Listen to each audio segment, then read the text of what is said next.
Alhamdulillahirabbil alamin. Udah pukul 8 ya? Ya. Baik, bismillahirrahmanirrahim. Assalamualaikum warahmatullahi wabarakatuh. Shalom, Om Swastiastu, salam sejahtera dan salam kebajikan.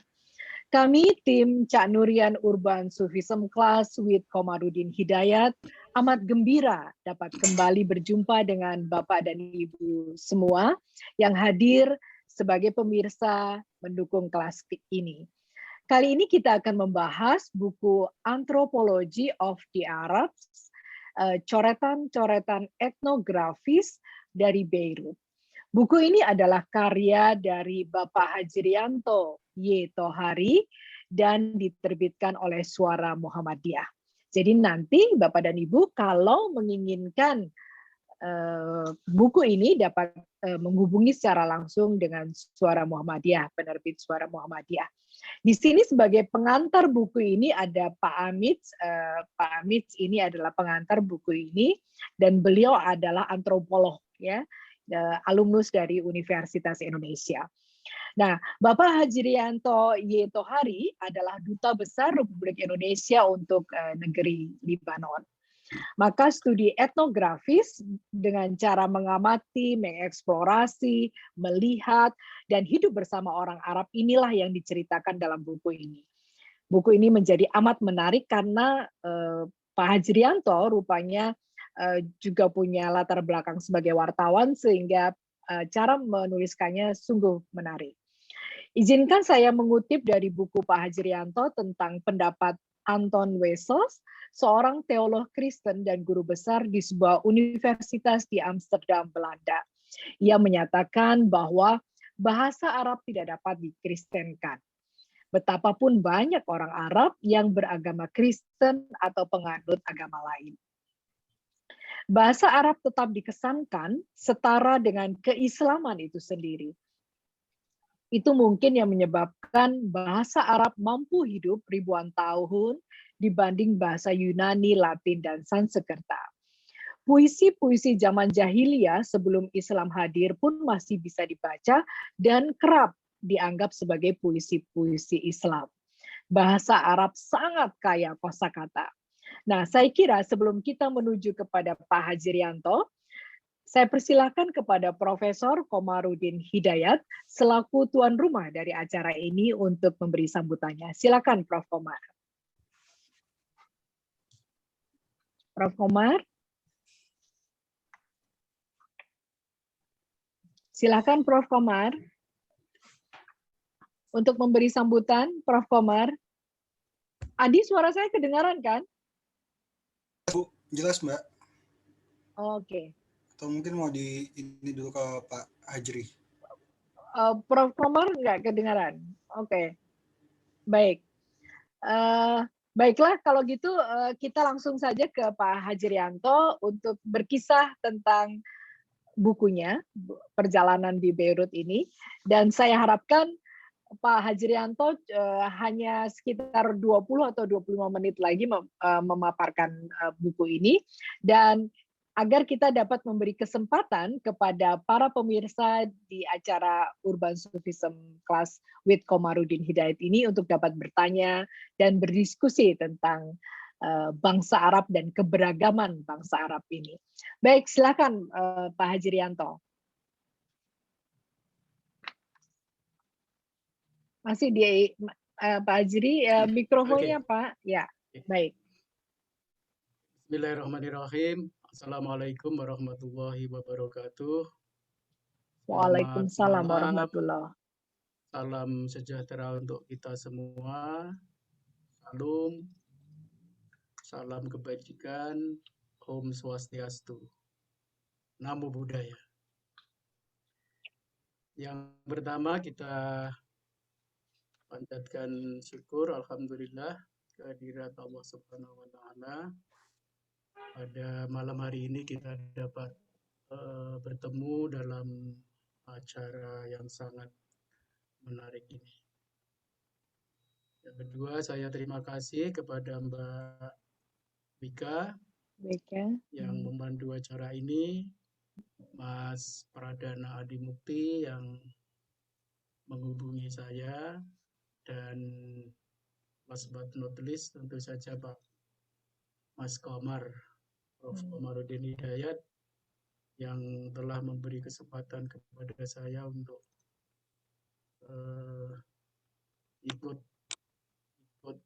ikut nimbrung dalam acara Cak Nurian ini.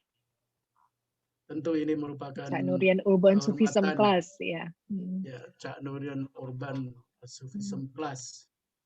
Sufism Tentu ini Class merupakan ya. kehormatan yang sangat besar bagi saya, untuk itu saya menyampaikan terima kasih. Tadinya saya cuma diminta untuk bercerita tentang Libanon, terutama melihat dari dekat ya kehidupan keagamaan di Libanon.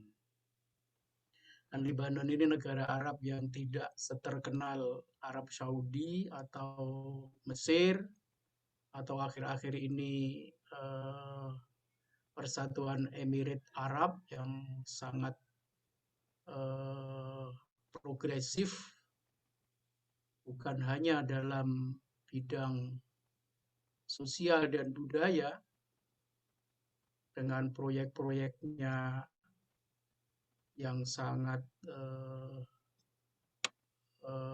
berdimensi pembaruan kebudayaan, termasuk di dalamnya keagamaan dan pendidikan, tapi juga menjadi ikon progresivitas Arab di bidang ilmu pengetahuan dan teknologi.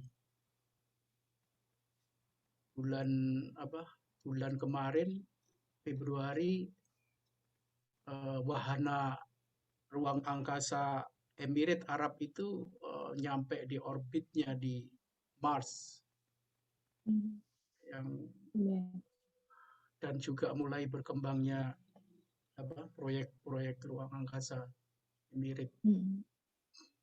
Nah, Libanon ini negara yang terkenalnya itu karena opini perang, jadi perang, konflik gitu. Itu mirip dengan opini Indonesia di sini. Opini Indonesia di Libanon itu negara yang penuh dengan bencana alam. Jadi setiap saya bertemu Perdana Menteri, ketemu anggota-anggota parlemen dan tokoh-tokoh bisnis atau ulama, ya, termasuk juga ketemu dengan Pak Kardinal, itu yang ditanyakan tentang bencana alam. Jadi saya pikir istilah Karanganyar Solo ini ada podo wae ngono. Podo wae ngono, sing kene ngarani kono penuh dengan konflik dan perang, sing kono ngarani kene daerah bersenjata, bencana alam gitu kan. Ya itu akhirnya saya berkesimpulan memang kita hanya tahu sisi-sisi yang sangat sempit saja pada negara yang lain. Ketika saya mau berangkat ke Libanon, sebagian besar orang bilang, ngapain ke Libanon? Negara nggak aman begitu. Saya di sini hampir 1 tahun nggak pernah bertemu konflik atau perang. Bulan ke-9 bertemunya demonstrasi, jadi aneh juga. Nah, tadinya saya diminta untuk bicara tentang kehidupan keagamaan. Ya, tapi kemudian Mas Pradana berkembang ke soal buku, ya, ke soal buku. Ya, saya menulis, kadang-kadang menulisnya di HP, di dalam mobil sambil jalan itu nulis di HP. Lalu kemudian saya perbaiki dikit-dikit, sudah saya kirim ke media-media internal Muhammadiyah. Ada Suara Muhammadiyah, Suara Aisyah, Matan, dan sebagainya, ya, beberapa itu sebagai obat kangen saja, karena dulu banyak bergiat di tengah-tengah mereka biar ada cerita-cerita begitu. Lama-lama setelah banyak, lalu disarankan untuk diterbitkan. Ya, itu cerita cerita sehari-hari dengan enteng-enteng yang dilihat ya, yang kami lihat. Saya melihat demo, nonton demonstrasi, nonton peserta demo sholat Jumat, di situ karena masuk waktu sholat Jumat, saya melihat bagaimana umat beragama Kristen yang juga banyak sekali yang ikut demo, itu ikut di soft sholat Jumat di tengah jalan itu, di tengah jalan. Jadi ketika dan mereka ada yang membaca kitab sucinya, Alkitab Al-Muqaddas. Dan ketika jamaah muslimnya ruku atau sujud, mereka tetap di dalam softnya itu sambil sembahyang sesuai dengan ininya. Ini menarik dengan sekali. Gitu. keyakinan. Okay. Ya, saya Andai di buku Pak Hajrianto ada bukunya, menarik sekali loh Pak Hajri, foto-foto itu. ya, sayang sekali fotonya itu belum disertakan di dalam buku itu. Ya, tapi kesaksian dari dekat. Saya juga suka dapat undangan-undangan di sebuah acara yang kemudian disatukan dengan kebaktian di gereja atau suatu ruangan yang disulap menjadi gereja. Yang tidak saya lakukan waktu di Jakarta. Waktu di Jogja dulu, waktu kuliah di jurusan ilmu perbandingan agama di IAIN Jogja, ada praktek-praktek melihat seperti itu, tapi di Jogja. Setelah itu nggak pernah lagi. Ya, kayak begitu-begitu yang kemudian saya tulis, dan setelah banyak lalu ada beberapa tambahan supaya kelihatan lebih pepak gitu dalam bahasa Jawa. Ya akhirnya jadilah buku seperti itu, dan saya minta Dr. Amih Al-Humami untuk memberikan pengantar, dan saya lihat pengantarnya jauh lebih akademis daripada tulisan-tulisan yang diantarkan oleh Pak Amih. Dan saya rasa Pak Amih sama dengan saya, sama-sama belum memegang buku tersebut. Jadi oh ya, kami sudah. Saya kemarin bertanya kepada ini Pak Amih Al-Humami sudah dikirim bukunya, baru akan begitu. Ya, kalau saya jauh, dan nampaknya akhir-akhir ini pengiriman barang ke Libanon juga tidak begitu lancar ya, tidak begitu lancar. Disebabkan apa itu Pak? Kelanjutan dari lumpuhnya infrastruktur di Libanon sejak revolusi bulan September 2019. Saya bulan ke-10 atau bulan ke-9 berada di Beirut. Seperti saya ceritakan di awal tadi, terjadi mereka menyebutnya revolusi. Revolusi yang intinya adalah mereka bukan hanya memprotes situasi perekonomian yang berat, ya, yang berat. Pada waktu normal nilai tukar lira Libanon itu 500 per 1 US dollar. Nah, 500. Sekarang itu menjadi 10.000 lebih sedikit per 1 US dollar. Jadi kira-kira mengalami kemerosotan 2000 kali ya, depresiasinya 20 kali. Jadi 2000 ini depresiasinya. Nah, mereka menuntut itu penanganan perekonomian, tapi yang lebih fundamental adalah menuntut diakhirinya sistem politik lama yang disebut dengan konvensionalisme atau sosialisme. Konvensionalisme itu suatu sistem politik di mana pembagian kekuasaan itu dilakukan berdasarkan sekte agama. Nah, Itu bukan hanya baik, berdasarkan betul. agama, tapi sekte agama. Jadi ada 18 Sekte sekte di agama. Libanon. Dan itu Menarik ya, adalah 18 peninggalan sekte. Perancis, ya peninggalan Perancis karena memang Hmm. Libanon ini dulu seusai Perang Dunia Pertama itu di bawah mandat Perancis. Liga Bangsa-Bangsa menyerahkan Suriah dan Libanon itu ke Perancis, Yordan, Palestina, Mesir, Irak ke Inggris.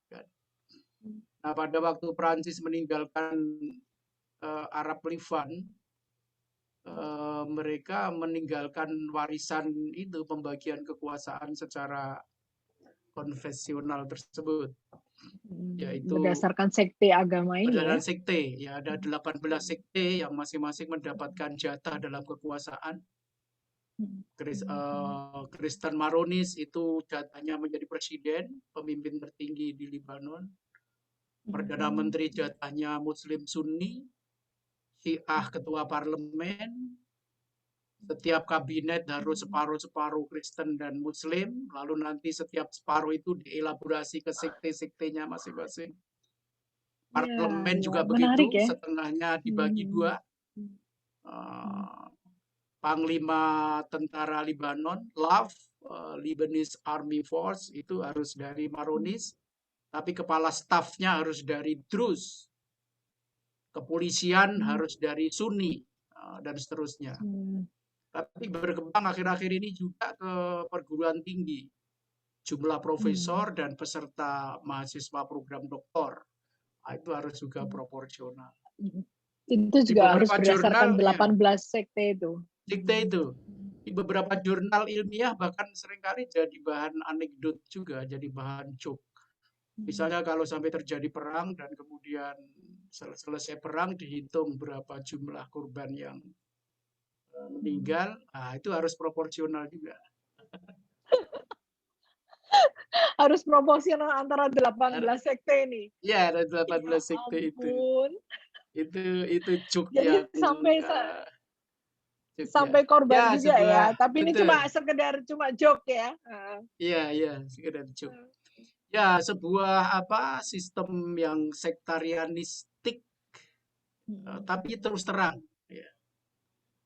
Tanpa tedeng aling-aling. Jadi sektarianisme yang tanpa tedeng aling-aling. Saya rasa itu lebih bagus daripada sektarian tapi nggak ngaku kalau sektarian. Itu sektarian yang sembunyi-sembunyi, hidden sektarianism. Ngakunya berdasarkan meritokrasi, tapi kalau ada yang nggak terwakili marah, itu kan ya ini juga sektarian kan sembunyi-sembunyi ya. Sembunyi-sembunyi. Gitu. Ya, emang itu warisan Perancis setelah perang saudara tahun 75 sampai 89. Itu dikokohkan lagi sistem itu, sistem at-Taifiyah itu ya. At-Taifiyah. Bahasa Arabnya sektarianisme itu at-Taifiyah. At-Taifiyah. Nah, kebetulan pengukuhan itu dilakukan di kota Taif, di dekat Makkah Al-Mukarramah itu. Di dekat kota Taif yang terkenal. Yang terkenal itu ya, Rasulullah dilemparin. Dilemparin batu itu, betul. Itu jadi Taifiyah. Jadi ya kemudian terkait juga dengan kota tempat penandatanganan itu.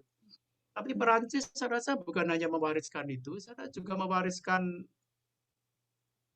tradisi kebebasan, persamaan yang sangat tinggi, dan itu sangat mewarnai Libanon.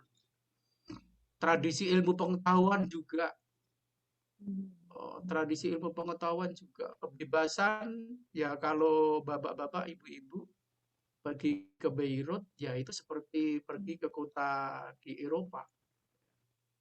Cara orang atau publik berpakaian, berpenampilan, dan sebagainya. Saya perhatikan mencari perempuan berjilbab di Beirut itu lebih sulit daripada mencari orang berjilbab di kota-kota Inggris.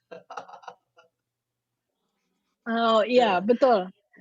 Iya, betul. Saya sekarang lihat Inggris juga sudah mulai sangat Iya, banyak makanya itu itu di mereka Beirut yang itu sangat jilbab, sangat sangat jarang. Jadi tradisi susah. kebebasan, Mhm. westernisasi ya, tapi juga tradisi sekulerisme. Ya, tradisi sekulerisme. Saya rasa orang orang Ya, yang diwariskan Perancis ya. ya jadi sekulerisme. Di tempat-tempat publik tidak gampang kita mencari tempat untuk sholat misalnya. Saya beberapa kali diundang buka puasa oleh teman-teman di sini di beberapa ini ketika mau sholat maghrib ya bertanya tempat sholat ya orang yang ditanya malah agak kaget-kaget gimana ini kok aneh ada orang tanya. Jadi Tempat yang aneh sholat. bukan tidak adanya tempat sholat tapi yang aneh itu yang bertanya tempat sholat. Jadi saya pernah juga diajak mantan mantan dubes Libanon di Indonesia diajak buka puasa. Saya ajak beberapa staf di KBRI. Nah di sebuah sebuah klub begitulah. Begitu ini rupanya beberapa staf ini nggak tahan juga kalau tidak sholat kan. Jadi bertanya ke gedung itu di sekretariat gitu. Nah, itu nggak ada. Dan ketika minta saya mau pakai salah satu tempat itu untuk ini diam saja orang. Ya, diam saja. Oh ya. Jadi KBRI pernah bekerja Ya. sama dengan sebuah universitas ya, ngadain kegiatan bersama seharian begitu. Ya di sebuah universitas, kebetulan universitas Kristen ya. Ya itu nggak ada tempat untuk sholat. Akhirnya buat di halaman situ buat yang salah satu stand gitu ya dipakai untuk itu. Untuk sholat, untuk Ya, musola. untuk sholat. Saya lihat kehidupan keagamaan itu begitu rileks ya. Berapa kali diundang buka puasa ya oleh kelompok yang boleh dikatakan sekuler. Di sini orang sekuler mendeklar.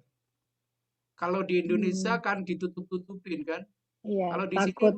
di sini orang mendeklar. Apalagi kalau dia menulis buku, dia akan daftar riwayat biografi bukunya itu dia katakan di situ seorang sekuler dan dia dideklar. Jadi ada waktu undang ya tentu tidak disediakan tempat sholat. Saya pikir wah ini karena sekuler. Suatu ketika saya diundang sebuah yayasan universitas Islam di buka puasa, mungkin yang datang sekitar 600-an, banyak. Ketika masuk waktu sholat itu nggak ada tempat sholat dan bertanya nanti Kemudian apa sholatnya yang di dilakukan? mana? Tempat nanti sholatnya di kita mau sholat di mana? Ya akhirnya nggak ada, maka sekitar belasan orang, 13 atau 14 lalu ke pojok situ sholat maghrib, Sendiri. sholat sendiri itu. Ya, ada sajadah atau apa yang tempat tempat begitu. Padahal itu universitas Islam ya? Iya, yayasannya begitu, yayasannya.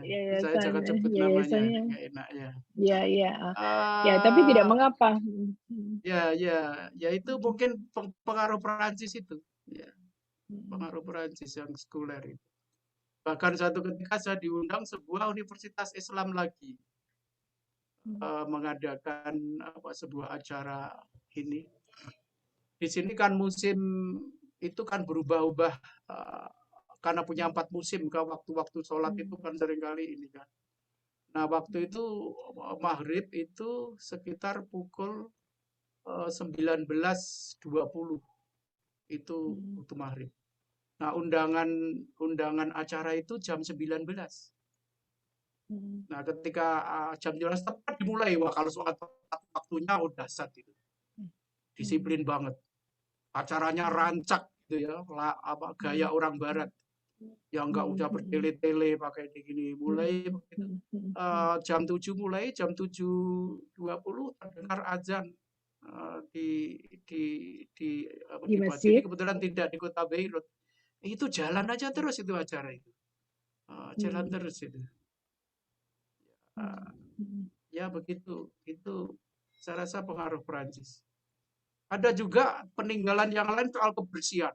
Ini Lebanon itu negara Arab yang bersihnya luar biasa. Ya. Bersihnya itu luar biasa. Jadi kalau kita dari Jeddah ke Madinah, berhenti di rest area atau tempat peristirahatan, kita mau buang air kecil kan bisa nggak jadi buang itu kan, karena Iya, begitu. betul.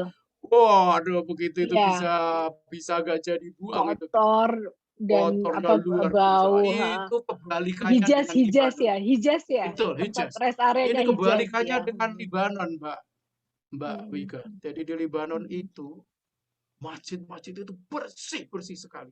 Hmm. Jadi kelihatan dari luar biasa, tapi dalamnya itu karpetnya bersih.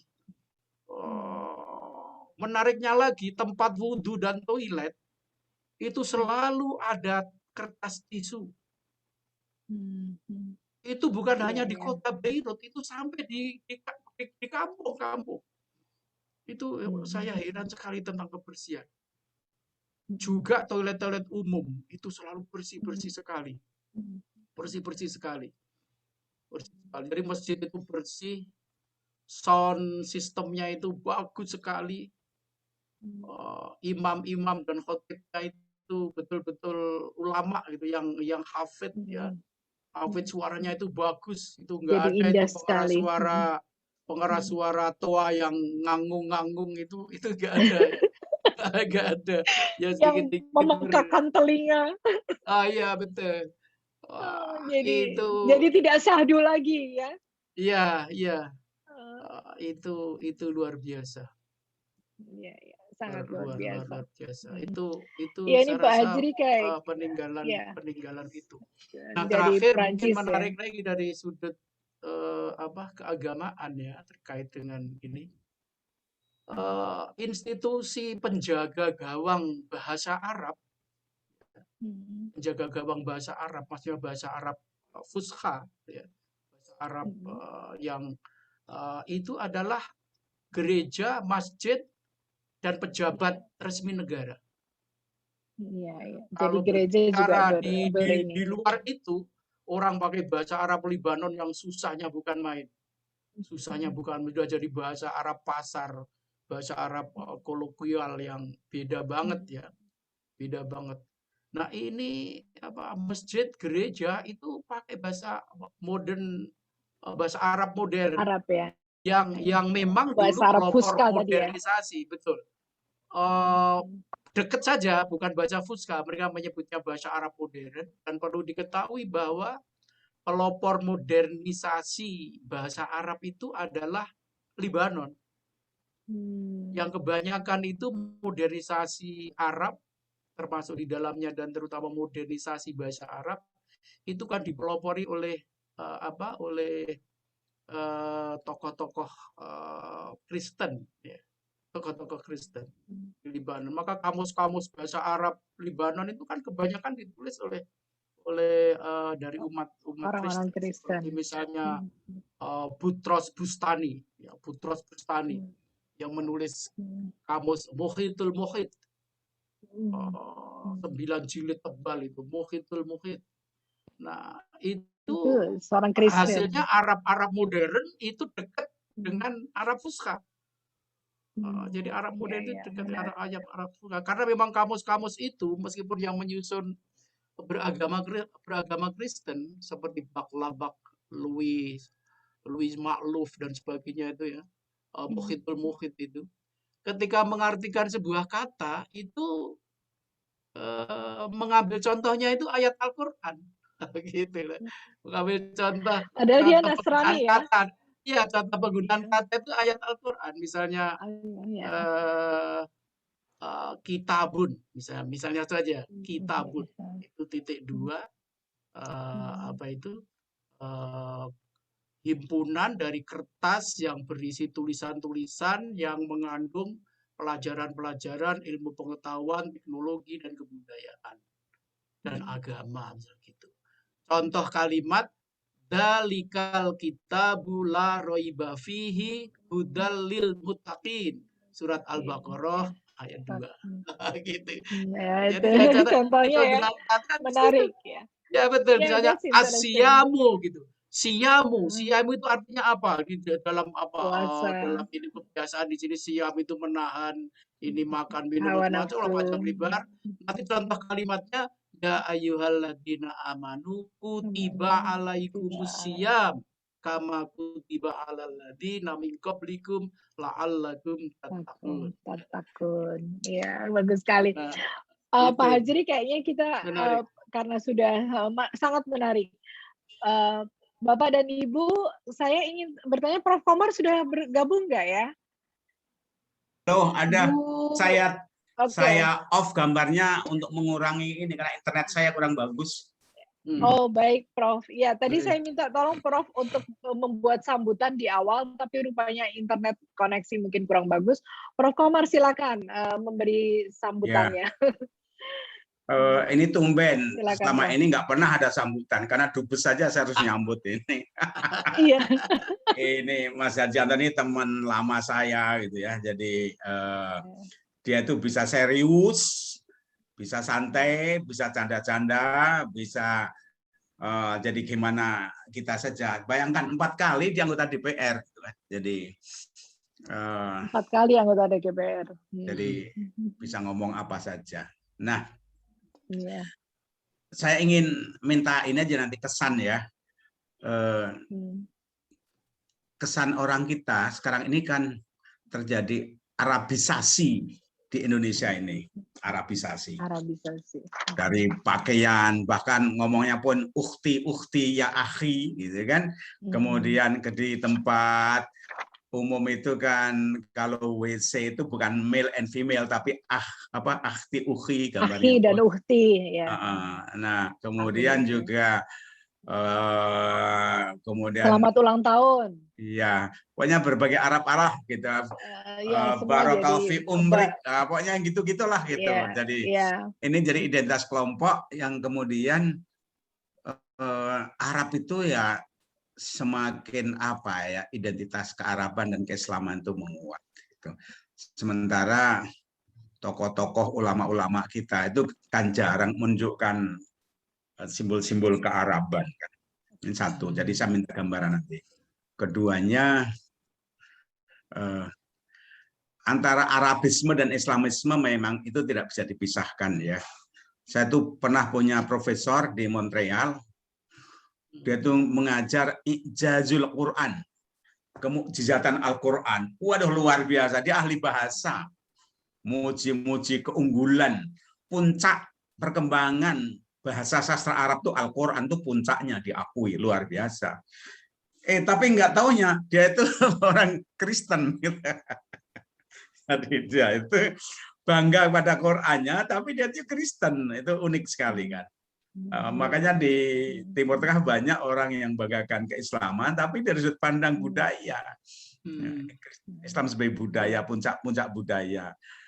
Sementara di sini ya Arab itu ya identik Islam. Sementara orang Arab sendiri membedakan antara Islam sebagai agama dan Islam sebagai prestasi budaya. Nah, yang juga menarik kan di Arab itu kan satu daratan, satu bahasa, mayoritas satu agama, tapi tengkar aja itu. Sementara Indonesia itu kan berpulau-pulau, terpencar, banyak budaya, tradisi, agama, tapi kita bisa bersatu. Nah, saya ingin tanya gambarannya saja. Yang membuat orang Arab pada pecah itu apa sih gitu? Tuh. Karena Islam itu kan kuat sekali kan tekanannya pada ukhuwah dan sebagainya. Tapi nyatanya pecah melulu. Jadi bagaimana Anda melihat dari dekat? Nah, terakhir saya senang baca ini. Jadi dalam buku ini ada tulisan demonstrasi yang paling menarik yang saya kagumi. Saya baca yang menarik rupanya para demonstrannya, cewek-cewek cantik-cantik semuanya. Gitu. Katanya aku kelimbanan lihat wanita 10 yang cantik itu 20 gitu kan. Karena bayangannya ikut cantik gitu kan. Nah, jadi Ya, kalau di itu yang sana menarik itu ya. mungkin tukang sapu, tukang kebun di sini jangan jadi apa namanya tokoh Bintang iklan film, tentang film. model. Itu aja. Terima kasih. Terima kasih. Ya. Jadi yang memang buku ini perlu dibaca lah. Dan saya ingin promosi buku ini perlu dibaca. Ya. Ini menarik, bacaan ringan. Semasa pandemi penting buku ini. Ini cerita yang ringan tapi memberikan nuansa-nuansa yang antropologis. Nanti kita minta Saudara Amih dia ngomong, yang ngasih kata pengantar buku Ya, itu. memang menarik. Terima kasih. Iya. Pak Hajri mau merespon dulu, Prof. Komar, silakan. Boleh. Pendek saja, supaya Pak Amit bisa ngomong juga. Ya, memang di Indonesia orang ada kecenderungan ke Arab-Araban, panggil akhi, ukhti, antum gitu kan.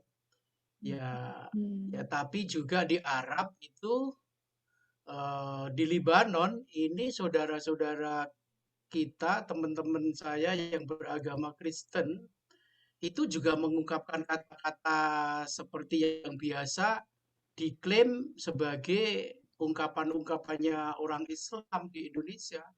Jadi mereka biasa mengucapkan alhamdulillah, alhamdulillah. Mereka memang jarang menggunakan alhamdulillah, tapi alhamdulillah, masya Allah, Ya. la haula wala quwata illa billah, insya Allah, ya Allah, yaitu bahasa yang beragama Nasrani bersama Kristen juga seperti itu.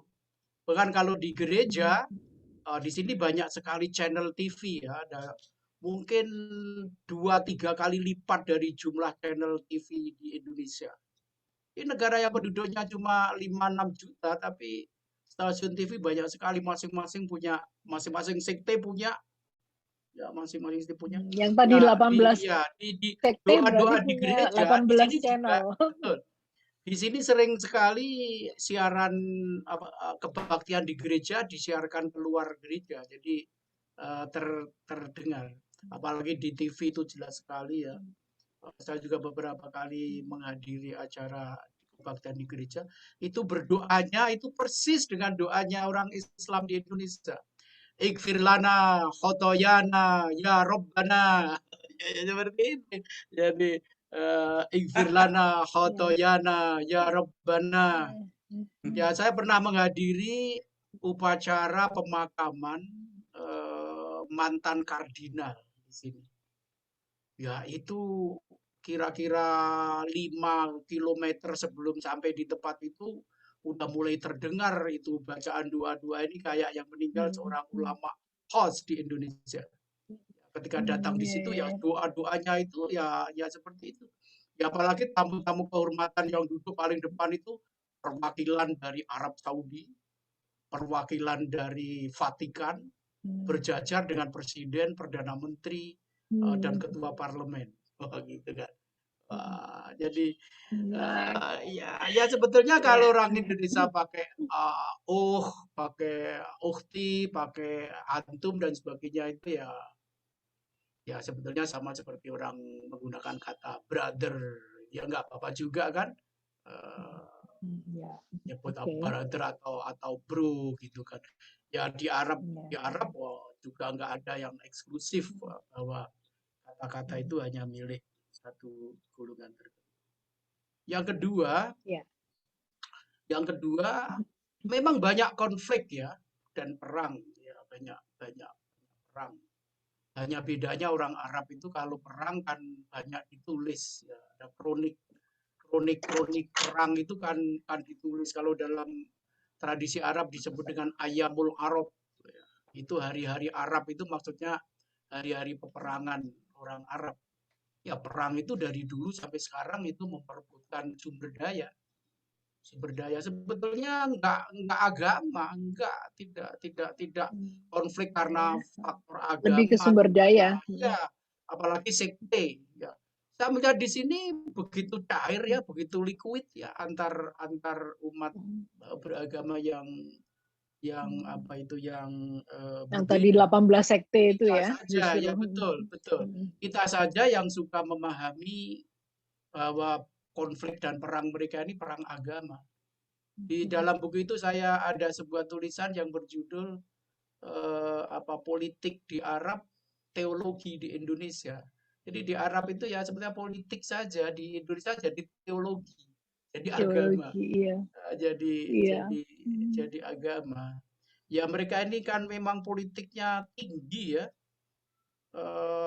Mereka itu menerjemahkan kata politik saja menjadi siasah. Kalau kita kan tidak kita terjemahkan kata politik, jadi terjemahkan politik. Politik. Mereka terjemahkan politik itu asiasah. Siasat juga masuk ke bahasa Indonesia menjadi siasat. Hanya saja siasat dalam bahasa Indonesia itu ada konotasi muslihat, ada konotasi. Iya, ada konotasi buruk ya. Buruk ya, muslihat, buruk ya, licik dan sebagainya itu. Padahal ya politik di situ. Maka dinamika politik di Arab ini kan sangat tinggi. Kunjungan orang luar ke pemimpin-pemimpin luar Arab itu kayak di kita itu kunjungan ke provinsi saja. Jadi kalau dalam 1 minggu itu tamu negara itu bisa dari urut-urutan yang mereka saling punya kepentingan dan bertentangan dan masing-masing punya proksi di situ. Ya misalnya Amerika, Iran, Prancis gitu ya, Arab Saudi, itu dalam 1 minggu urut-urutan dan nanti statementnya itu berbeda-beda dan bertentangan antara tamu hari Senin dengan tamu hari Selasa dan tamu hari Rabu. Dan itu semua di-cover oleh media begitu terbuka. Ya, dan karena mungkin jaraknya dekat mungkin. Betul, jaraknya sangat dekat. Ya, kayak hilir mudik begitu ya, dinamika politik yang sangat hilir mudik, tamu-tamu yang berbeda, bertentangan, posisinya masing-masing punya proksinya itu dasar. Ya, jadi kita beri kesempatan Pak Amit ya. Oke, ya. Yang terakhir tadi.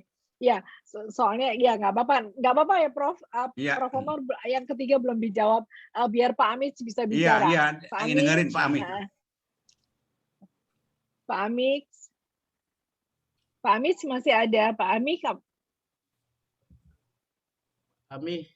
ada ini udah di Pak Amit, ya silakan Pak Amit. Di unmute masih di Oke. Backgroundnya bagus sekali tuh Pak Amit. Antropolog manggil unik-unik kok. Ini backgroundnya saya rasa ini background kota namanya Beirut. Di Beirut. Di Lebanon ya. Ya. Ya apa? Ya mirip kota di Eropa memang. Ya silakan Pak Amit. Terima kasih Mbak Ikan dan juga Mas Komar, Pak Dubes. Wajahnya kok nggak kelihatan Pak Amit? Sebentar. Udah kelihatan ya? Nah, ya gini baru kelihatan. Ya ini. Oke. Bu Dubes apa kabar ini? Udah lama juga ketemu. Bu Dubes apa kabar ya Allah? Mohon maaf tidak menyapa tadi. Alhamdulillah. Waalaikumsalam. Ya ini ada Bu Pini Bukhari juga. Saya nggak tahu saya mau bercerita apa tentang perkara memberi kata pengantar itu. Sebelumnya saya itu memang sebelum memberi kata pengantar buku Pak Hajri ini ya saya bukan diminta ya, ada almarhum A.E. Priyono yang kemudian oleh kawan-kawan menulis Mas A.E. kan menulis kompilasi buku itu dan saya juga ikut menulis di situ. Terus ya agak panjang tulisan itu juga sebenarnya agak setengah jadi waktu ditagi-tagi itu tulisan tentang Mas A.E. Priyono itu. Terus setelah dikompilasi oleh editor Pak Taufik Haddad ya kalau saya yang Tempo itu. Pak Taufik Haddad. Mas Taufik ya. Terus menelpon ke saya, Pak Amih katanya. Itu tulisan Anda itu di antara yang masuk itu paling bagus katanya. Kata Pak Torik ini. Sampai kami memutuskan untuk menjadikan tulisan itu sebagai epilog buku itu. Bukan sekedar tulisan di dalam memberi kesan gitu. Ada bercerita juga, terus begitu saya terima bukunya juga, saya baca buku-buku tulisan-tulisan yang lain itu memang seperti bercerita orang ngobrol saja gitu. Jadi tidak ditulis serius itu. Nah, berselang kemudian Pak Hajri mengirim naskah dami buku yang kemudian sekarang didiskusikan itu. Ya saya baca dengan agak ini juga agak ngambil waktu gitu. Mau menulis apa itu karena minta tolong dituliskan artikel yang bagus, kata pengantar yang bagus ya katanya. Itu seminggu kemudian belum apa-apa itu, belum saya masih berusaha untuk membaca 1-2 halaman gitu, terus sudah ditanya.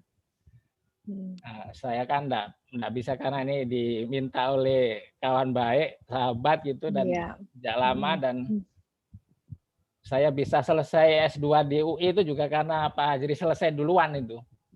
Iya. Karena waktu itu termotivasi ya. Iya, termotivasi, dan saya sekolah di UI itu termasuk yang nilainya itu paling jelek sesungguhnya. Karena waktu itu juga sempat diledek sama Pak Dubes ini. Anda itu nggak mencerminkan aktivis Muslim katanya. Nilainya kok jelek sekali katanya. Gitu. Saya sampai malu juga, bagaimana ini. Dan ya beliau selesai duluan juga itu. Sampai kemudian juga beliau masuk S3. Saya belum selesai juga itu, dan bagaimana ini saya juga ingin sekali juga masuk S3 itu. Sampailah selesai tamat dan masuk S3, daftar S3. Pak Hajri udah masuk itu semester kedua kalau nggak salah itu di S3. S3 di UI juga ini Pak Amik ya? Di UI juga, dan saya daftar. Dan ditolak oleh UI itu. Ini proposal Anda ini jelek katanya. Nggak bagus. Yang nolak itu juga guru besar antropologi, Profesor Kuncharaningrat, kan tim itu ada 6 orang. Oh iya, tolak itu. Iya, Prof Kunchara. Nah, saya teringat Cak Nur kemudian. Karena ada cerita juga Cak Nur pernah daftar di UI dan ditolak. Kata Cak Nur, oke, saya ditolak UI. Saya akan pergi ke Amerika, nanti akan saya kalahkan itu orang-orang UI. Kata Cak Nur. Waduh, ini saya nggak akan mungkin meniru jalan Cak Nur, tapi saya harus bisa mengatakan bahwa saya juga bisa lulus antropologi, tidak di Indonesia itu. Makanya saya pergi ke Amerika dan ke Inggris. Nah, sampai beberapa, mungkin memasuki minggu ketiga kali, ini saya takut ditanya lagi juga. Ya, betul saja, minggu ketiga ditagih. Ketika minggu ketiga ditagih itu belum separagraf pun saya tulis artikel kata pengantar itu. Waduh. Itu sampai minggu ketiga, dan ini saya kalau minggu keempat ditagih lagi nggak enak juga. Saya baca-baca buku yang bacanya Pak Hajri juga. Ya akhirnya saya rumuskan. Saya selesai juga itu beberapa dan kata ini cerita Pak Hajrianto sendiri, editor di buku itu di Suara Muhammadiyah. Suara Muhammadiyah. Iya, Suara Muhammadiyah. Kata pengantarnya itu juga dibilang bagus. Bukan saya yang itu, karena saya Pak Hajri sendiri yang cerita. Nah, sebenarnya bukan kata pengantar itu yang bagus. Tapi pengarang buku itu tipikal, kalau dalam bahasa Inggris itu disebut sebagai eloquent storyteller gitu. Jadi storyteller jadi pencerita kalau, memang. Ya, pendongeng yang canggih. Jadi seperti dikatakan oleh Mas Komar tadi itu, Pak Hajri itu kan ya sebenarnya itu tipikal antropolog sesungguhnya, karena baik antropologis by training maupun antropologis by experience gitu. Jadi mengisahkan peristiwa-peristiwa aktual, menuliskan gitu, dan kemudian menuturkan, bercerita.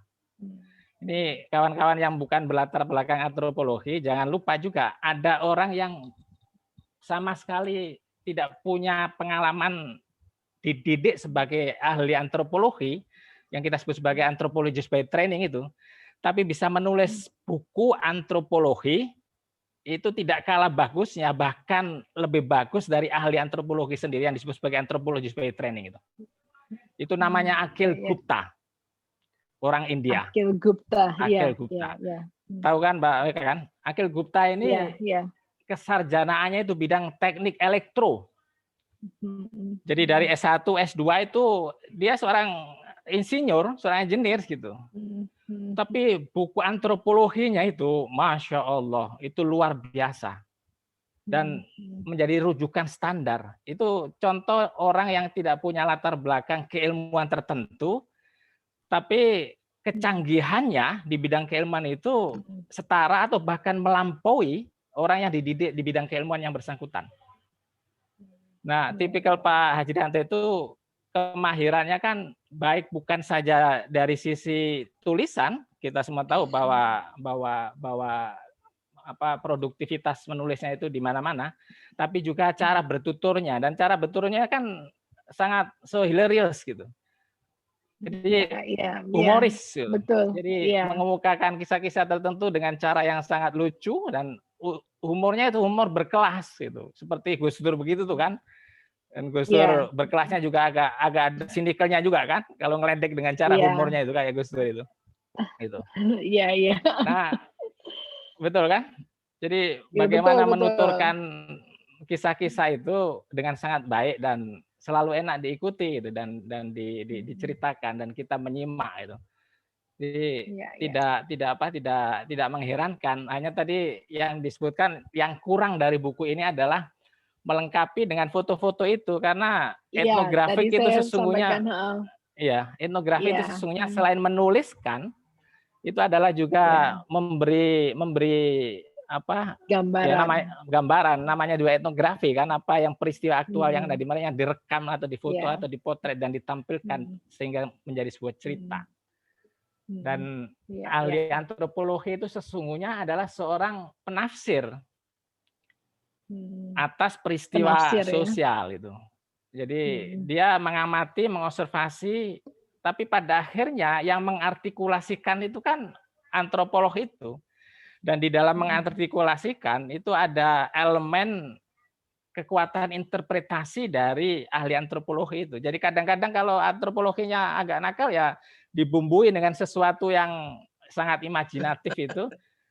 Ya, karena itu maka ada seorang ahli antropologi menulis juga tentang ini the poetic and politics of ethnography gitu. Jadi tulisan etnografi itu sesungguhnya adalah gabungan antara politik dalam pengertian bisa mengarang itu, bisa berhayal, bisa dongeng tadi itu, atau bisa dibumbui dengan macam-macam. Selain juga soal ada unsur prosanya juga. Nah, ada dikatakan di situ bahkan ada fiksi itu. Fiksi, ada unsur fiksinya ahli antropologi ya. Karena itu maka kalau kita mengikuti The Interpretation of Cultures-nya Clifford Geertz itu kan betul kombinasi antara teknik menulis yang sangat canggih, jadi poetik, prosaik itu, atas peristiwa-peristiwa yang diamati berdasarkan pada observasi etnografi itu. Nah, itu yang dilakukan oleh Pak Hajrianto tentang buku itu. Nah, ini satu hal yang terakhir saja, yang tadi bagian yang pernah diceritakan soal sekularisme. Ini mungkin ironi dan juga paradoks ya. Sekularisme dengan contoh Lebanon tadi itu. Dia mengadopsi sekularisme barat ya, dengan cara yang sangat ekstrim gitu, bahkan sebagai muslim yang waktu adzan tidak berhenti, ditanya sholat tidak ada tempat sholat, ditanya sajadah juga mungkin nggak punya sajadah itu. Kalau dibandingkan dengan orang sekuler Eropa sendiri, coba kalau kita yang pernah sekolah di Eropa atau di Amerika, di kampus-kampus itu kan disediakan itu bahkan tempat sholat kan itu. Iya, kalau untuk semua agama. Untuk semua agama kan, bagi yang muslim disediakan itu, dan dihargai betul. Kalau kita janjian dengan supervisor kita atau dengan siapa kita di kampus itu, kalau pada saat kita melakukan peribadatan, oke, jangan ngambil pada saat peribadatan di waktu yang lain. Kalau kita dulu pernah bersekolah anak-anak puasa juga. Anak-anak puasa juga puasa di puasa. Kita kalau sedang sakit dan dirawat di rumah sakit, Kan itu kan ada mereka yang menggunakan istilah yang sangat bagus kan, cultural services. Jadi kalau butuh spiritual healing atau ada terapi-terapi keagamaan kan didatangkan itu. Coba bayangkan itu di rumah sakit atau di kampus di negeri sekuler sendiri. Jadi kalau kebutuhan untuk diperlukan bacaan-bacaan apa saja dalam bahasa kita, bahasa agama kita, Muslim sebagai Muslim atau Kristen sebagai Kristen, difasilitasi mereka. Jadi bayangkan bagaimana kita bisa membangun satu imajinasi sekularisme di Eropa di negerinya sendiri, tapi memfasilitasi orang untuk praktik keagamaan, praktik beragama, tapi bagi orang Muslim atau mungkin yang Kristen di negeri mereka yang asosiasinya juga sebagai Muslim menuju pada, tapi ditanya itu tidak ada fasilitas itu. Ya ada itu paradoksnya atau ironinya. Mungkin saya berhenti di situ saja, Mbak Weka. Oke, Pak Amit. Ya, itu paradoksnya. Ya, jadi itu menarik. Saya kira saya ingin memberi kesempatan pada yang lain untuk bertanya, dan ini saya ingin membacakan ya Pak Hajri ya, karena waktunya. Ini saya coba tampilkan gambar-gambar ini. Ya, makanya cantik sekali nih gambarnya ya. Jadi terasa sekali bahwa ini kita. Ini di Bukit Harisa, ini patung Perawan Maria, tinggi sekali. Di Beirut nih ya? Di Beirut, ya Beirut, di pinggir Beirut. Ini dari pusat wisata juga. Jadi aduh, mudah-mudahan bisa ke situ. Agama Kristen di Lebanon sebagai agama ikonodul. Kalau Islam ikonoklasme kan. Ini kalau banyak sekali simbol-simbol kekristenan di seluruh penjuru kota. Ini suasana simbol-simbol 18 sekte itu ada semua ya? Ada ya.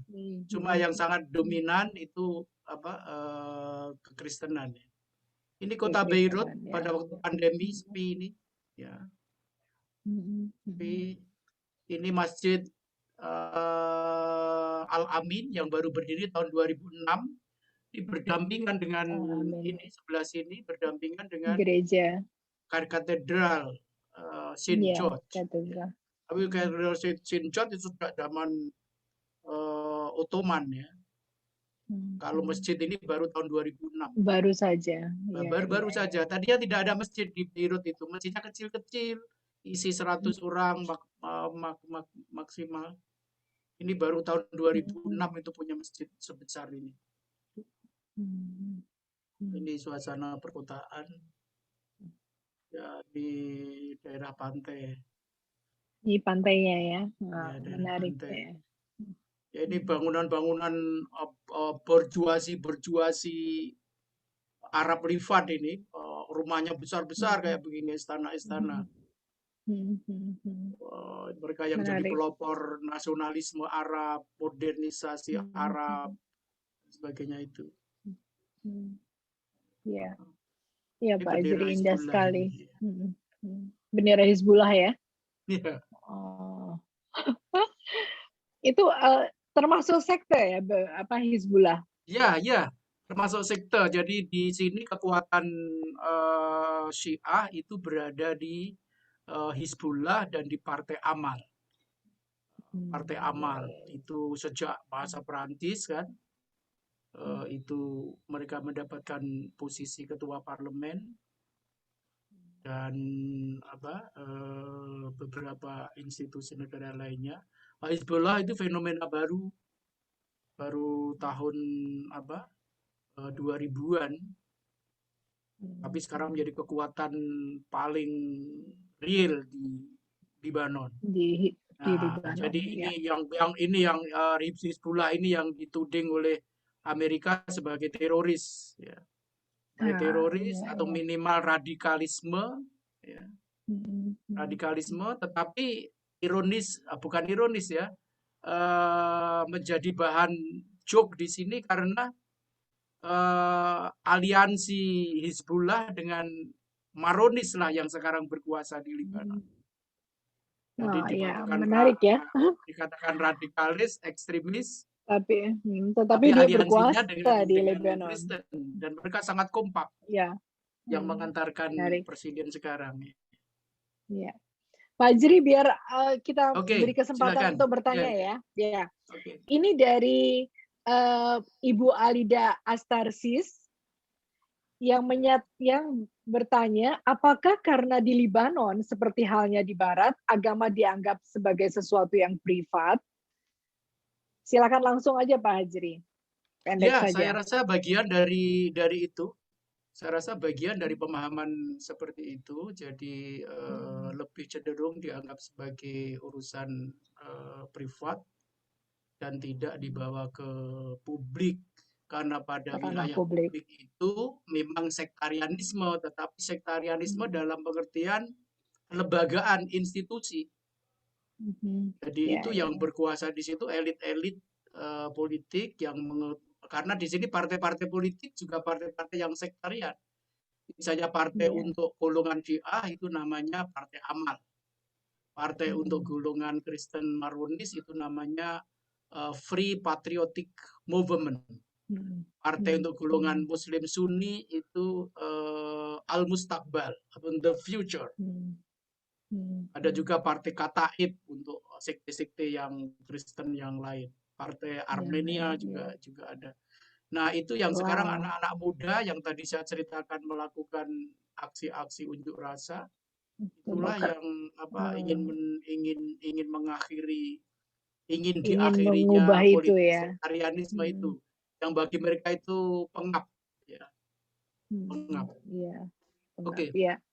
Baik, ada pertanyaan lagi dari Hendry Wilza bertanya, apa arti pemilu bagi orang Lebanon dan isu nasional apa yang paling disukai mereka?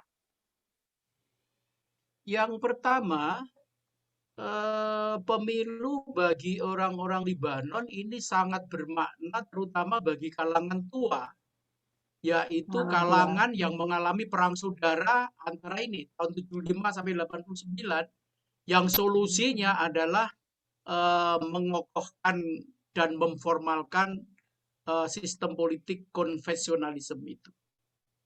Yang tadinya hanya merupakan tadinya hanya merupakan semacam kesepakatan atau konsensus atau gentleman agreement, tapi setelah perang saudara itu diformalkan dalam konstitusi. Maka daerah pemilihan dalam pemilihan umum di sini itu sudah ditentukan. Dapil 1 ini wakil dari Kristen Maronis. Calonnya semuanya harus Kristen Maronis. Tidak boleh ada calon dari Muslim. Lalu dapil 2 misalnya itu wakil dari Kristen dari Muslim Syiah, maka semua calonnya yang berkompetisi di situ calon-calon dari Syiah. Gitu. Seperti itu. Yang sekarang mulai digugat bagi kalangan muda. Yang kedua, nasionalisme paling terpelihara memang di Libanon. Karena ini satu-satunya bangsa negara Arab yang sampai hari ini masih berperang dengan Israel itu adalah Libanon. Dan justru karena masih berperang itulah maka kemudian ada PBB mengirimkan pasukan penjaga perdamaian dalam kerangka UNIFIL, di mana Indonesia itu menjadi penyumbang pasukan pemelihara perdamaian terbesar dari 41 negara. Jadi pasukan Indonesia namanya kontingen Garuda itu berjumlah 1.358, lengkap dengan kapal perang, sekarang kapal perang Sultan Hasanuddin yang sangat besar dan modern, dilengkapi dengan helikopter modern yang Libanon saja tidak punya heli seperti itu. Heli militer. Oh, jadi Indonesia itu gagah banget Mbak Mika di Libanon ini. Iya. Pasukan besar, kapal yang Libanon pun tidak punya kapal secanggih itu. Apalagi dan di atas jumlah kapal yang itu besar juga. Ada helikopter dan jumlahnya yang terbesar juga. Dan sampai sekarang sangat keras dengan Perdana Menteri Hasan Diab yang sekarang sudah mundur juga, hanya memimpin sekitar 4 bulan. Pada waktu mengakhiri jabatannya menyampaikan pidato bahwa selama 3 bulan dia memimpin Libanon, terjadi 1.867 pelanggaran militer Israel ke wilayah Libanon. Jadi hampir setiap hari berapa kali itu. Wah, Israel kan canggih sekali dengan drone-drone-nya itu.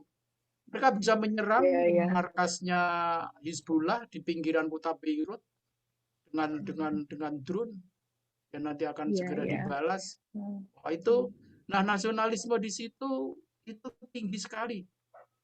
Dan mereka negara pertama Arab yang menolak proposal perdamaian Amerika Peace to Prosperity atau the Deal of the Century yang diajukan oleh Presiden Trump.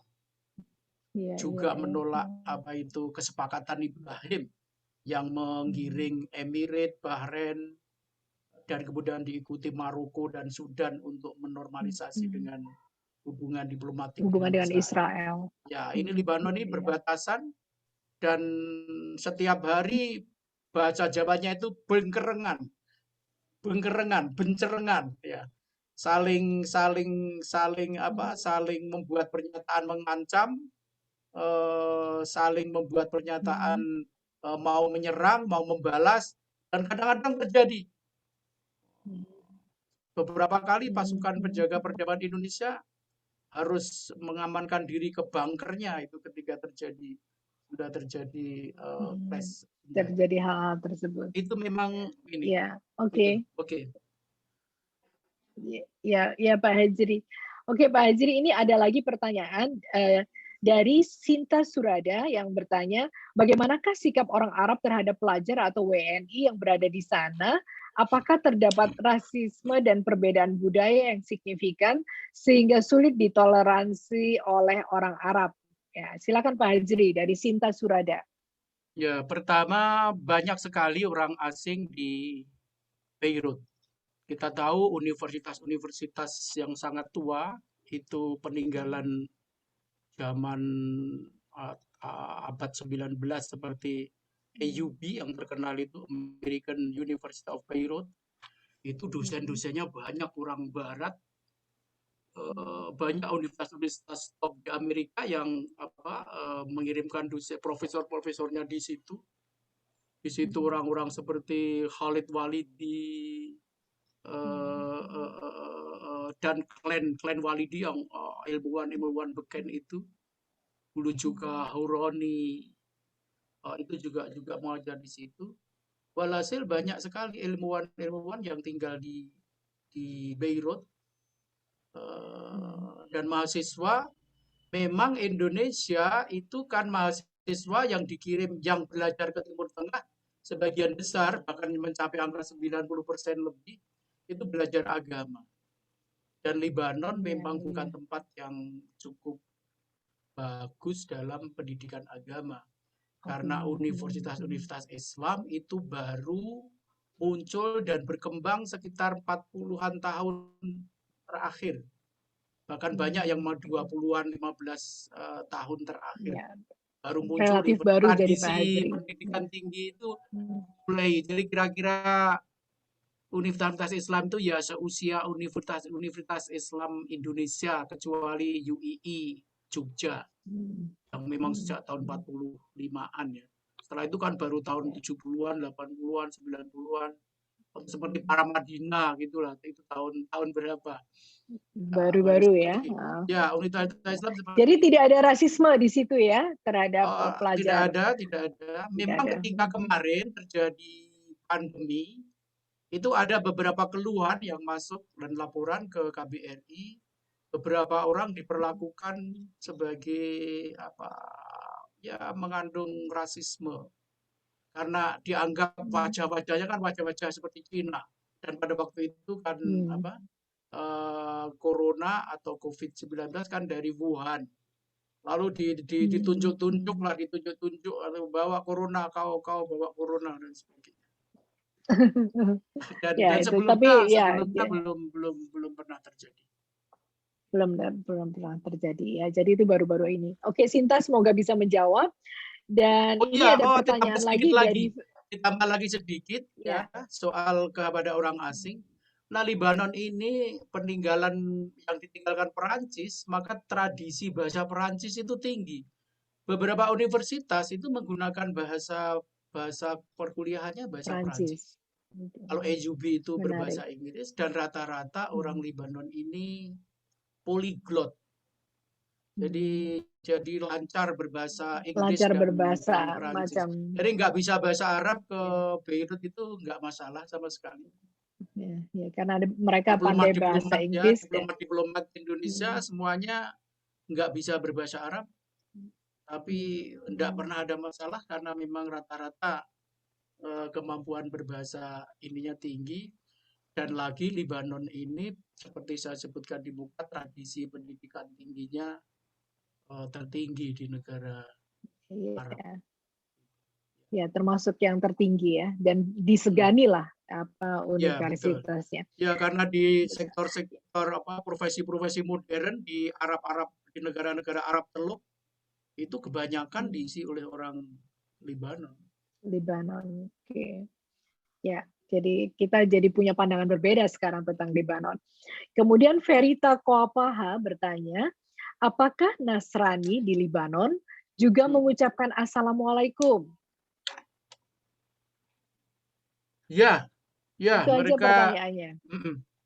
Ya, tetapi mereka sudah biasa dalam pidato tidak mengucapkan kata-kata itu, tidak mengucapkan tidak biasa seperti di kita Assalamualaikum, salam sejahtera, dan juga Om Swastiastu, kayak gitu. Ya, langsung to the point. Dan di kota Beirut itu acara-acara itu tanpa pembawa acara. Jadi seperti sudah diatur sebelumnya, bahkan di Istana Negara juga begitu. Saya pidato, sudah ada template berapa itu ya Presiden. Tidak ada demikian tadi sambutan dari Bapak Menteri Dalam Negeri. Kita ucapkan terima kasih. Acara berikutnya adalah pengarahan dari Presiden. Kayak gitu kan, itu buang-buang waktu. Sehingga betul-betul dipergunakan dengan sebaik-baiknya ya Pak Hajri. Cuma memang ungkapan-ungkapan itu sangat sering diucapkan. Jadi seperti Subhanallah, Insya Allah, Alhamdulillah, La haula wala quwata illa billah. Gitu ya. Ya. Saya rasa kalau salam memang kebanyakan hanya populer di Indonesia. Di banyak negara Arab mengawali pidato dengan Assalamualaikum itu jarang. Jarang, ya betul. Jarang. Di Turki juga jarang. Saya pernah bertamu di Turki. Begitu kita rombongan beberapa orang diminta ngomong, semua dimulai salam. Seorang mantan menteri di sebelah saya menanyakan dengan keiranan, orang Indonesia kalau ngomong semua mendahului dengan salam ya. Dengan Assalamualaikum. Saya katakan, ya itu doa untuk selamat bersama. Oh ya, kita juga berdoa, tetapi tidak diucapkan. Tidak. Ya berarti memang bangsa Indonesia ini, Islam Muslim di Indonesia itu memang sangat-sangat religius ya Pak Hajri. Iya, betul sekali. Ya. Pak Hajri, ini ada dari Ari Anggari Harapan. Bertanya, apakah ada bahasa selain bahasa Arab yang digunakan komunitas Nasrani di Libanon? Tidak ada ya. Ada tadi ya. Ya, memang bahasa Arab itu ada bahasa Arab bahasa Arab Amiyah, dialek Libanon yang sangat populer itu ya, digunakan dalam percakapan sehari-hari. Bagi kelompok Kristen, umat Kristen juga menggunakan bahasa Amiyah, bahasa pasar. Dan kalau di gereja itu hanya digunakan oleh para pendeta dalam khotbah, dalam doa, itu semuanya dengan bahasa Fusha.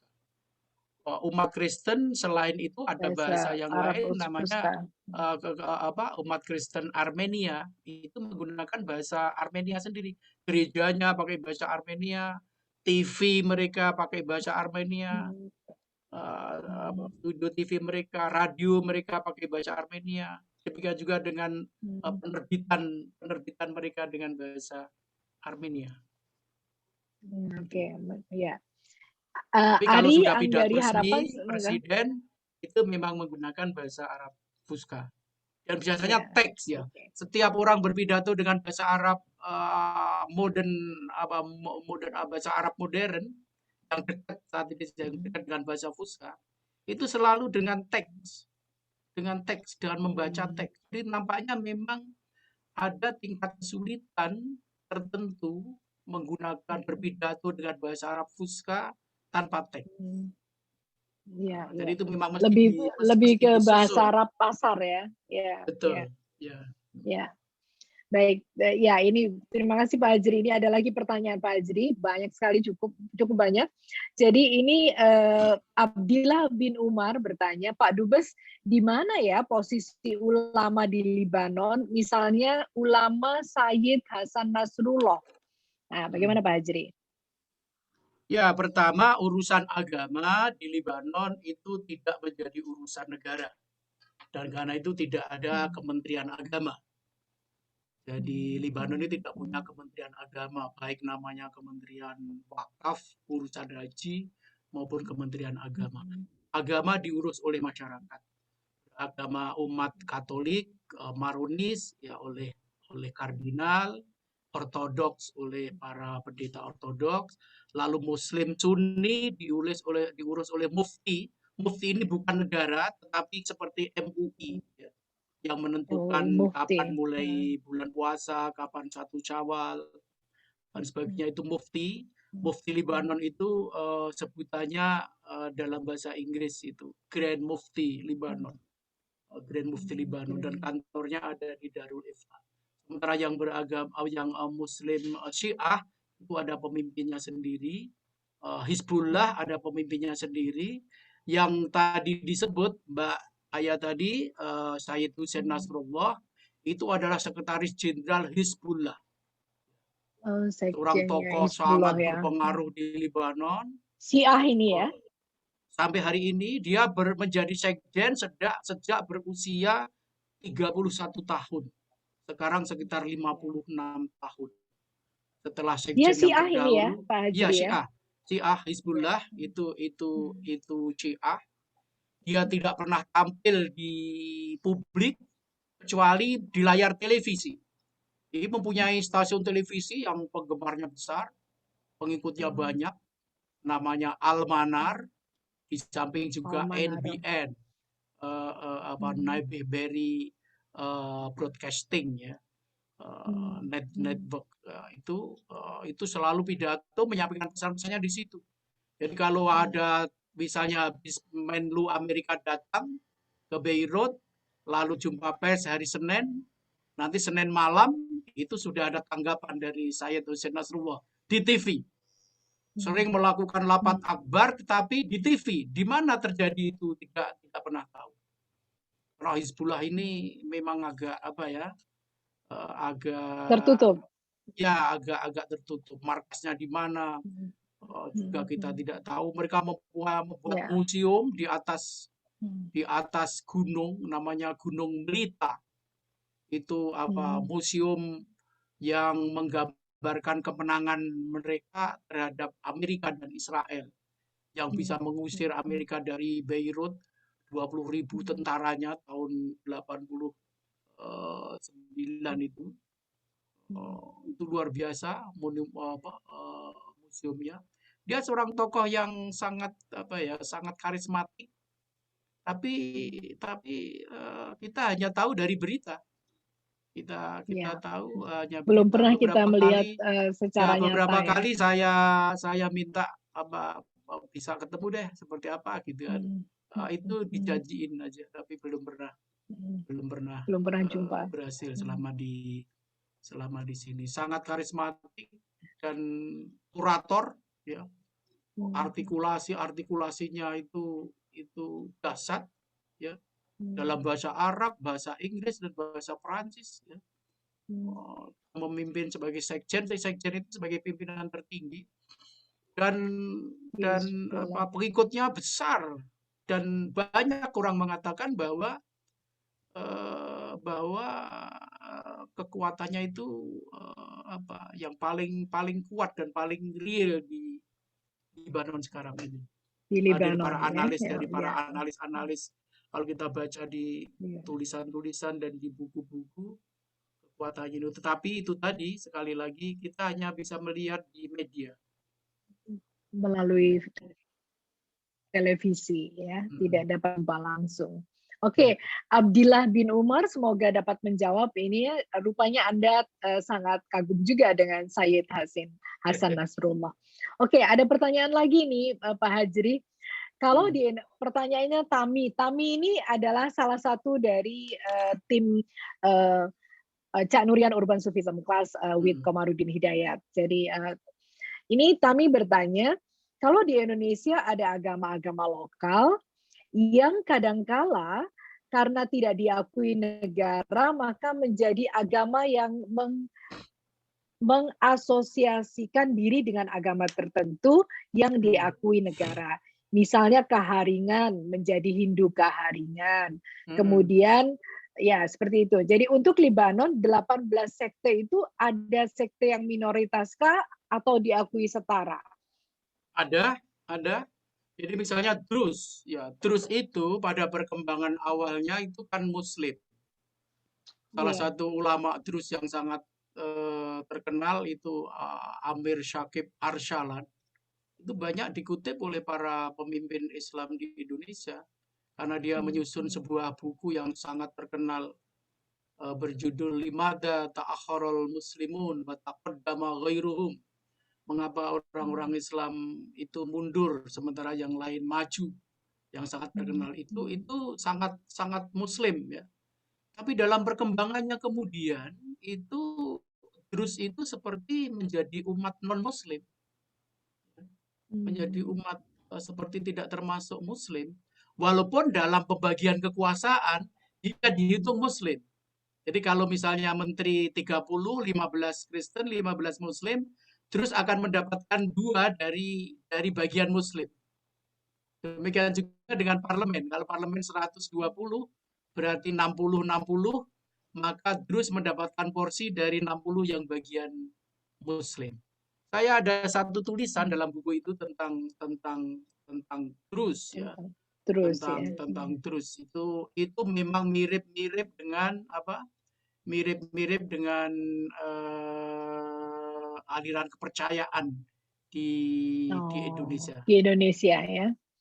Mereka ini ada tempat aliran ziarah, Eling. ada tempat ziarah. Jadi kalau Muslim Syiah itu misalnya di Karbala atau di Najaf di Irak, mereka itu di Libanon ada sebuah desa namanya Khilwatul Bayado.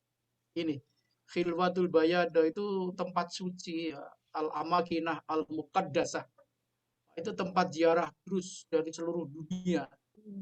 Karena umat Druze ini memang yang terbesar berada di Libanon, tetapi mereka besar juga di Suriah dan di Amerika. Jumlah mereka di Amerika juga ada ya Druze ya. Ya, di Amerika Latin itu banyak ya, mereka jumlahnya jutaan. Dan di Libanon selalu mendapatkan porsi di kabinet dan juga di parlemen dan juga adalah sebagai kepala staf angkatan bersenjata di Libanon. Di KBRI ada seorang karyawan penganut Druze. Jadi di KBRI ini ada 6 orang karyawan Libanon. Ada seorang Muslim, seorang